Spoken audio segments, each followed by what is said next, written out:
ಹೆತ್ತ ತಂದೆಯನ್ನೇ ಕೊಲೆಗೈದ ಭೀಮಾ ತೀರದ ಹಂತಕಿ.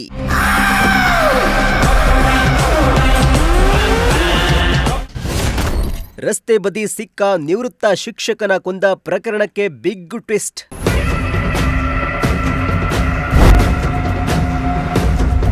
ಎಸ್ ವೀಕ್ಷಕರೇ, ತಂದೆ ಅಂದ್ರೆ ಹೆಣ್ಣು ಮಕ್ಕಳ ಪಾಲಿಗೆ ಎಲ್ಲಿಲ್ಲದ ಪ್ರೀತಿ.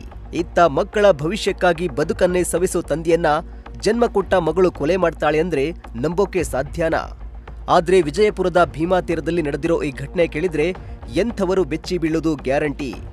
ಹೌದು, ಆಸ್ತಿಗೆ ಜೊತೆಗೆ ತನ್ನ ಅಕ್ರಮ ಸಂಬಂಧಕ್ಕೆ ತಂದೆ ಅಡ್ಡಿಯಾಗ್ತಾನೆ ಅಂತ ಪ್ರಿಯಕರನ ಜೊತೆ ಸೇರಿ ಹೆತ್ತ ಮಗಳೇ ತಂದೆಯನ್ನೇ ಕೊಲೆಗೈದು ಬಳಿಕ ಮೃತದೇಹವನ್ನ ರಸ್ತೆ ಬದಿಗೆ ಬಿಸಾಕಿರೋ ಆರೋಪ ಕೇಳ್ಬಂದಿದೆ.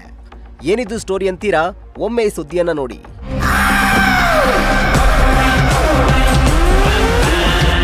ವಿಜಯಪುರ ಜಿಲ್ಲೆಯ ಇಂಡಿ ತಾಲೂಕಿನ ಚೌಡಿಹಾಳ ರಸ್ತೆ ಬಳಿ ಪೂಜಾರಿ ವಸ್ತಿ ತೋಟದ ಸಮೀಪ 2 ದಿನಗಳ ಹಿಂದೆ ನಿವೃತ್ತ ಶಿಕ್ಷಕ ಸಿದ್ದಪ್ಪ ಅಂಜುಟಗಿ ಅವರ ಮೃತದೇಹ ಪತ್ತೆಯಾಗಿತ್ತು. 62 ವರ್ಷದ ಸಿದ್ದಪ್ಪ ಅವರನ್ನ ದುಷ್ಕರ್ಮಿಗಳು ಹತ್ಯೆ ಮಾಡಿ ಪರಾರಿಯಾಗಿರಬಹುದು ಎಂದು ಆರಂಭದಲ್ಲಿ ಪೊಲೀಸರು ಶಂಕಿಸಿದ್ರು. ಆದರೆ ಸಿದ್ದಪ್ಪ ಅವರ ಕಿರಿಯ ಮಗಳು ನಿಖಿತಾ ನೀಡಿದ್ದ ದೂರಿನ ಆಧಾರದ ಮೇಲೆ ತನಿಖೆ ನಡೆಸಿದ ಪೊಲೀಸರಿಗೆ ಕೊಲೆಯ ಹಿಂದೆ ಮೃತರ ಇನ್ನೋರ್ವ ಪುತ್ರಿ ಪ್ರಿಯಾಂಕಾಳ ಕೈವಾಡ ಇರೋದು ಬೆಳಕಿಗೆ ಬಂದಿದೆ.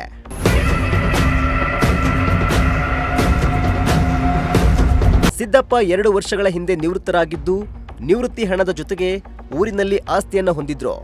ಇದೇ ಆಸ್ತಿ ವಿಚಾರದಲ್ಲಿ ತಂದೆ ಮಗಳ ನಡುವೆ ಆಗಾಗ್ಗೆ ಗಲಾಟೆ ನಡೀತಿತ್ತಂತೆ.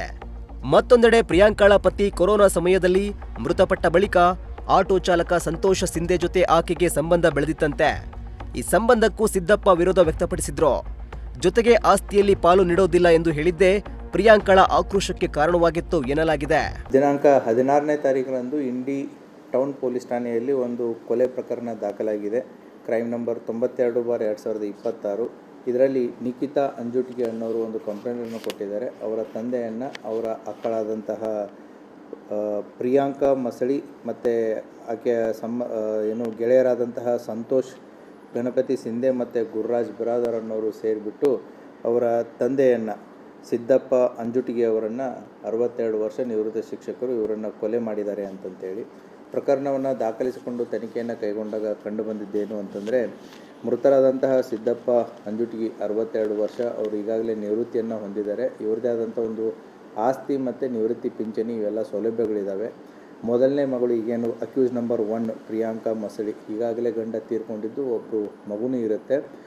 ಇನ್ನು ಆಗಸ್ಟ್ 15ರಂದು ಇದೇ ವಿಚಾರವಾಗಿ ತಂದೆ ಮಗಳ ನಡುವೆ ಮತ್ತೆ ಗಲಾಟೆ ನಡೆದಿದ್ದು, ಗಲಾಟೆ ವಿಕೋಪಕ್ಕೆ ಹೋಗ್ತಿದ್ದಂತೆ ಪ್ರಿಯಾಂಕಾ ತನ್ನ ಪ್ರಿಯಕರ ಸಂತೋಷನಿಗೆ ಕರೆ ಮಾಡಿ ಮನೆಗೆ ಬರುವಂತೆ ಹೇಳಿದ್ದಾಳೆ.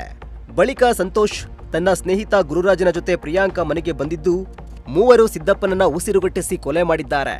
ಅಷ್ಟಕ್ಕೆ ನಿಲ್ಲದ ಆರೋಪಿಗಳು ಕಾರ ಕುಟ್ಟಲು ಬಳಸುವ ದೊಡ್ಡ ಕಲ್ಲಿನಿಂದ ಸಿದ್ದಪ್ಪನ ತಲೆಗೆ ಹೊಡೆದು ಬಳಿಕ ಮೃತದೇಹವನ್ನ ರಸ್ತೆ ಬದಿಗೆ ತಂದು ಎಸೆದು ಪರಾರಿಯಾಗಿದ್ದಾರೆ. ಈಗ ತಂದೆಯ ಜೊತೆಗೇ ಇರ್ತಾರೆ.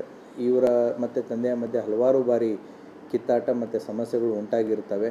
ಯಾಕಂತಂದರೆ ಬರುವಂಥ ಆಸ್ತಿ ಆಗಿರ್ಬೋದು ಮತ್ತು ಬರುವಂಥ ನಿವೃತ್ತಿ ಪಿಂಚಣಿಯಲ್ಲಿ ಇವರೇನು ದುಡ್ಡು ಕೊಡ್ತಾ ಇಲ್ಲ ಅಂತಂತೇಳಿ ಆ ಹಿನ್ನೆಲೆಯಲ್ಲಿ ದಿನಾಂಕ 15 ಮತ್ತು 16ರ ರಾತ್ರಿ ಇವ್ರಿಗೆ ಗೆಳೆಯರಾದಂತಹ ಸಂತೋಷು ಮತ್ತು ಗುರುರಾಜ್ ಇವರನ್ನು ಕರೆಸ್ಕೊಂಡು ಮನೆಯಲ್ಲಿ ಅವ್ರು ಮಲಗಿದಾಗ ದಿಂಬಿನಿಂದ ಅವರ ಉಸಿರುಗಟ್ಟಿ ಅವರನ್ನು ಕೊಲೆ ಮಾಡಿ ಮತ್ತು ಅಲ್ಲೇ ಇದ್ದಂತಹ ಕಾರ ಕುಟ್ಟುವಂಥ ಕಲ್ಲಿನಿಂದ ಅವರ ತಲೆಗೆ ಜಜ್ಜಿ ಕೊಲೆ ಮಾಡಿರ್ತಾರೆ. ಮನೆಯಲ್ಲಿ ಕೊಲೆ ಮಾಡಿ ತದನಂತರ ಈ ಇಂಡಿ ಗ್ರಾಮೀಣ ಔಟ್ಸ್ಕಟ್ಸ್ ಏನಿದೆ, ಔಟ್ಸ್ಕಟ್ಸ್ ಹತ್ರ ಆಟೋದಲ್ಲಿ ತಂದುಬಿಟ್ಟು ಬೆಡ್ಶೀಟಲ್ಲಿ ಸುತ್ತ ಹಾಕಿ ರಸ್ತೆ ಬದಿಯಲ್ಲಿ ಅವರ ಬಾಡಿಯನ್ನು ಹಾಕಿ ಹೋಗಿರ್ತಾರೆ.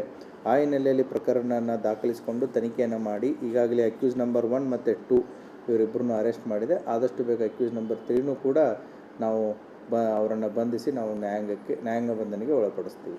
Thank you.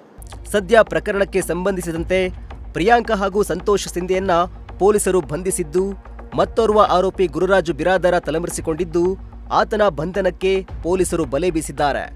ಆದರೆ ತಂದೆಯ ಕೊಲೆ ಪ್ರಕರಣದಲ್ಲಿ ಮಗಳೇ ಪ್ರಮುಖ ಆರೋಪಿಯಾಗಿರುವುದು ಇದೀಗ ಭೀಮಾ ತೀರದಲ್ಲಿ ಸಂಚಲನ ಮೂಡಿಸಿದೆ.